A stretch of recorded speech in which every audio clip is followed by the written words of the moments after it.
They have awakened an ancient evil.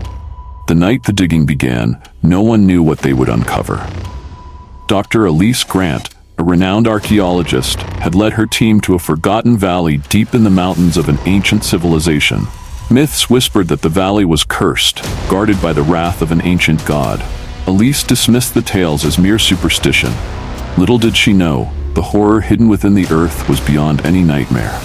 Their work began smoothly. They discovered remnants of an old temple, with stones so weathered that nature itself seemed to be reclaiming them. The temple bore strange, intricate carvings, spirals of beasts and bones that no one on the team recognized. Dr. Grant called out one of her assistants, Daniel, his voice echoing with awe. "You should see this." In the center of the excavation was a stone door darkened as though scorched. Its surface seemed to pulse with a strange warmth, despite the cold air that nipped their skin. At the base, an inscription was etched in a language Elise didn't recognize. Her heart pounded, half in excitement and half in dread as she knelt to examine it. Just then, an eerie wind swept through the valley, howling like a scream trapped in the earth. The air grew thick with an oppressive silence as her fingers traced the inscription. It was then she noticed the first line. "Let not the seal be broken." Against her better judgment, Elise ordered the door to be forced open. As her team struggled to shift the heavy stone, the ground seemed to tremble beneath their feet. But they pressed on, determined to uncover what lay beyond. At last, the door cracked open, and a gust of putrid air escaped, carrying with it the stench of death and decay. As they peered into the darkness, Elise shined her flashlight inside.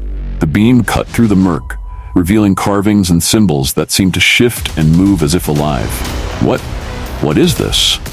whispered Daniel, barely audible over the sound of their own breaths. Deep within, a voice echoed back, low and ancient, speaking in a language they couldn't understand but felt in their bones. The words reverberated, filling their minds with images of darkness, fire, and an endless hunger. The ancient entity they had disturbed was awake. In the days that followed, the team began to suffer from strange dreams, visions of a god of shadows and pestilence, chained in darkness, eager for vengeance. One by one, they grew ill, shadows forming beneath their skin, their eyes hollow and distant. Elise tried to escape the valley, but every path out seemed to lead her back to the temple. The god's voice grew louder each night, whispering her name, beckoning her closer. It was Daniel who vanished first. They found his belongings strewn outside the temple entrance, as though he'd simply disintegrated. The others followed, their voices joining the ancient chants in Elise's nightmares. Her screams went unanswered, swallowed by the valley's hunger. On the last day, when Elise was the only one left, she finally understood the inscription's warning. The curse was more than words. It was a desperate plea from those who had tried to bury the god in darkness. They hadn't sealed the temple to preserve the past. They had done it to save the future. By then, it was too late. With one final agonizing scream, Elise was consumed by the ancient evil, her soul bound eternally to the valley, her voice joining the whispers that would lure others to their doom.